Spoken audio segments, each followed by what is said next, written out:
बीमारी को ठीक करने की कोशिश करते हैं। इसलिए हमारा प्रोफेशन भी शिक्षक का है। इसलिए मैं कोट करना चाहता हूँ, हमारे पुरखे को पढ़ने का मौका नहीं दिया, फिर भी उसने कलम नहीं छोड़ी। 32 डिग्रियां, 4 पीएचडी की डिग्री, और एक भी डिग्री फेक डिग्री नहीं थी। इशारे में समझ जाइए, सारी डिग्री ओरिजिनल थी। ये नहीं था कि कोई डिग्री मांगे तो ओरिजिनल डिग्रियां। हुनर और काबिलियत ऐसी कि उन्होंने अपने हुनर और काबिलियत से, जब भारत का संविधान बनने की प्रक्रिया शुरू हुई और चुना जा रहा था, तो बहुत सारे लोग ये बात समझते हैं कि एहसान कर दिया किसी ने बाबा साहब डॉक्टर भीमराव अंबेडकर को संविधान की प्रारूप समिति का अध्यक्ष बनाकर। मगर हकीकत यह है कि उस वक्त पूरे मुल्क में उनसे ज्यादा काबिल और हुनरमंद दूसरा कोई था ही नहीं जो संविधान सभा की प्रारूप समिति का अध्यक्ष बनाया जा सके। उतने पढ़े लिखे, उतने हुनरमंद थे। मैं गया हूं उस जगह, गुजरात के सयाजी बाग बड़ोदरा में, पुराने लोग जानते हों। बाबा साहब लौट कर आए तो नौकरी करने गए, और नौकरी भी ऑफिसर रैंक के थे, पढ़कर आए थे। अपनी काबिलियत से वो नौकरी जिसका वादा था वो करने गए, चपरासी फाइल फेंक कर दिया करता था। पीने का पानी अलग, और अपमान इतना, जलालत इतनी, रहने का घर नहीं दिया जाति देखकर। और जब इतना सब कुछ हुआ, एक जगह जब बहुत ज्यादा ये अत्याचार बढ़ा, बाबा साहब टूट गए, वापस लौटने के लिए ट्रेन पकड़ने आए, तो वो आज भी वो जगह संकल्प भूमि जहां बैठकर वो रोए थे। मैं गया हूं उस जगह पर। बाबा साहब अंबेडकर का इतना अपमान, अगर वो देश छोड़कर भागने वाले होते तो इतनी डिग्रियां थी, विदेश में किसी भी देश में जाते, क्लास 1 की नौकरी होती, कोई जाति पूछकर भेदभाव नहीं करता, शान से जिंदगी जीते कि ये मुल्क रहने लायक नहीं है। इतना पढ़ लिख कर आए, तब भी ये जातिवाद करते हैं, वो देश छोड़कर चले गए होते। मगर हमारे पुरखों का इतिहास ये है, वो भागने वाले नहीं, वो बदलने वाले थे। वहां उन्होंने संकल्प लिया कि मैं इतना पढ़ के लौटा हूं तो मेरे साथ इतना भेदभाव, मेरे समाज के साथ कितना भेदभाव होगा। वहीं संकल्प लिया कि अब इस मुल्क में रहकर इस मुल्क की बेहतरी के लिए तब तक चैन से नहीं बैठूंगा जब तक अपने समाज को इस अपमान से मुक्त करने का बीड़ा न उठा लूं। इसलिए उस जगह को संकल्प भूमि के रूप में याद किया जाता है, और उस संकल्प को मैं याद करना चाहता हूं। और उस संकल्प की परिणति थी जो संविधान तक की यात्रा पहुंची। आजाद हुआ भारत तो इस देश में, इसकी आवाज थोड़ी ठीक करा दीजिए, अचानक बढ़ गई। तो जब देश आजाद हुआ तो कोशिश ये की गई कि बाबा साहब को गायब कर दिया जाए। ये हकीकत है इस देश की। बाबा साहब का पूरा लिखा हुआ कब प्रकाशित हुआ? 1980 के आसपास। जिसका आजादी में पूरा योगदान भी न हो, जिसके दिल में धर्म ज्यादा बड़ा अहमियत रखता हो, जिन लोगों ने इस देश में ये लिखा है, महाराष्ट्र के लोगों, आपकी भाषा में, आप ही के बीच के लोग थे, जिन लोगों ने ये लिखा कि ये कुनबी, किसान, तेली, कुम्हार संसद में बैठकर क्या करेंगे, उन लोगों को तो इस देश में पढ़ाया गया कि वो आजादी की लड़ाई के दीवाने थे, वो राष्ट्रभक्त थे। जिनके दिल में धर्म ज्यादा बड़ा था वो भी देशभक्त पढ़ाए गए, और जिन्होंने इस मुल्क की कुर्बानी के लिए क्या क्या नहीं सहा, उनकी किताबें नहीं छपी गई। बाबा साहब को भारत रत्न कब मिला? 1990 में आकर मिला। संयुक्त मोर्चा की सरकार, विश्वनाथ प्रताप सिंह की सरकार, मानवर कांशीराम का आंदोलन, और उस सब की परिणति में बाबा साहब को भारत रत्न देने में इस देश की आजादी के 40 साल गुजर गए।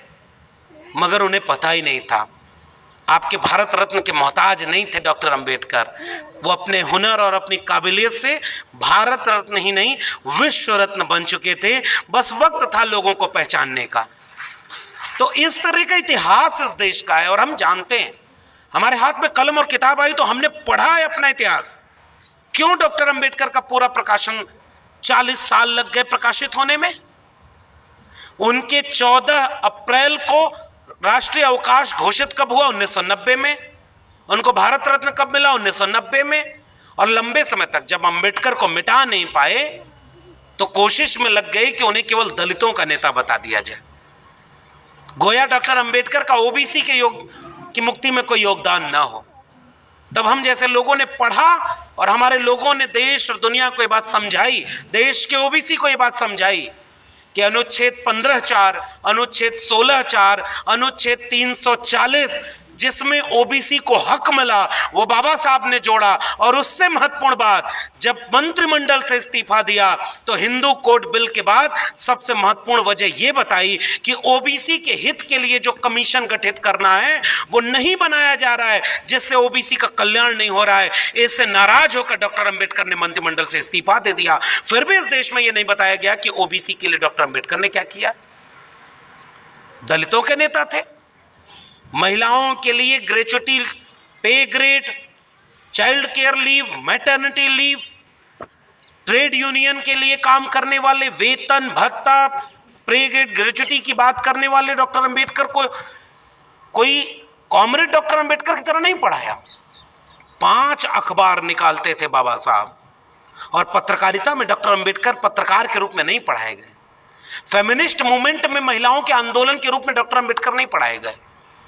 तो ये सारी यात्रा ये थी कि उनको बांट दिया जाए, कमजोर कर दिया जाए। मगर एक बात बाबा साहब भी जानते थे, इसलिए यूं ही नहीं लिख दिया था कि शिक्षा व शेरनी का दूध है, उसे जो पिएगा वो दहाड़ेगा। बाबा साहब के लोग पढ़ने लगे और आज देखिए देश नहीं दुनिया में जन आंदोलन और न्याय की हर लड़ाई में अगर कोई सबसे बड़ा आइकॉन है तो बाबा साहब डॉक्टर भीमराव अंबेडकर हैं। ये इस देश का और उनका हुनर था। और इसलिए हम बाबा साहब को याद करते हुए संविधान को याद करना चाहते हैं। और इसलिए हम ये बात कहना चाह रहे हैं कि इस संविधान में हिंदू, मुस्लिम, सिख, ईसाई सबको समान लिखा है। हिंदू, मुस्लिम, सिख, ईसाई सबको समान लिखा है। मिटाकर जाति पाति भेदभाव बाबा साहब ने संविधान लिखा है। सब मिटाकर, फर्क मिटाकर, गैर बराबरी मिटाकर। और एक बात और नागपुर से पूरे देश को सुनना और समझना चाहिए। हमारा अगर कोई 100 रुपया चुरा ले, हमारे पिता का अगर अपमान कर दे, हमें कोई गाली दे दे, तो हम इस बात के इंतजार में रहते हैं कि इसने हमारा अपमान किया है, मौका मिलेगा तो इसका बदला लेंगे। और बाबा साहब की कलम को मौका मिला था कि हजारों साल से जिनके पुरखों का अपमान किया गया, इंसान ही नहीं समझा गया, बाबा साहब के पास कलम में वो मौका था कि तुमने 2000 साल तक हमको अछूत बनाया, अब कम से कम 200 साल तक तुम्हें हम अछूत बनाएंगे क्योंकि हमारे हाथ में कलम है।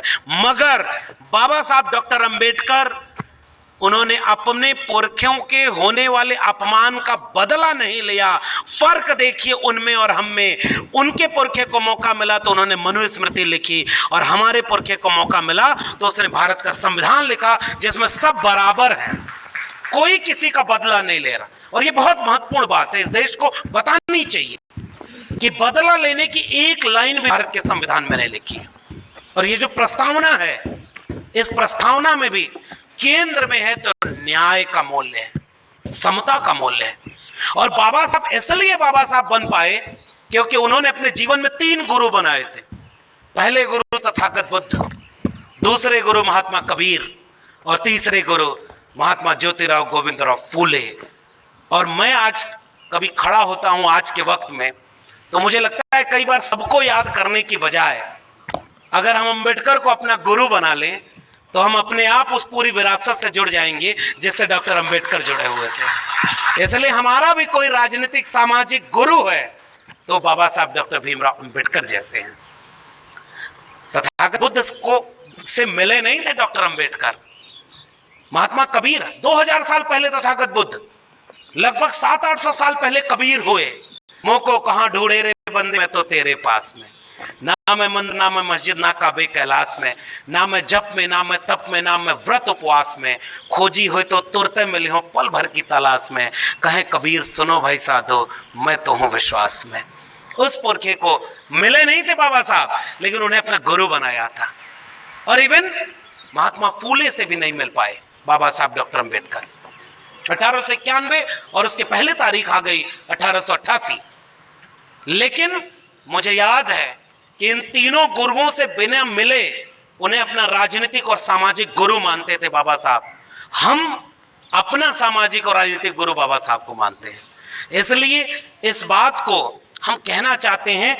और आप यहां से देखिए कि संविधान निर्माण की प्रस्तावना में एक बेहद दिलचस्प काम हुआ।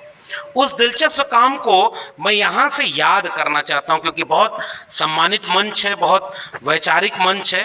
मैं 2-3 नाम पढ़ रहा हूं। संविधान बनने की प्रक्रिया शुरू हुई है। देखिए, संविधान की प्रस्तावना की शुरुआत कहां से की जाए, पहला शब्द क्या हो, इसको लेकर डिबेट शुरू हुई है संविधान सभा में। एक शख्स है जिसका नाम है HV कामत। इन्होंने सुझाव दिया कि भारत के संविधान की शुरुआत यानी प्रस्तावना की शुरुआत ईश्वर के नाम पर हम भारत के लोग से होनी चाहिए।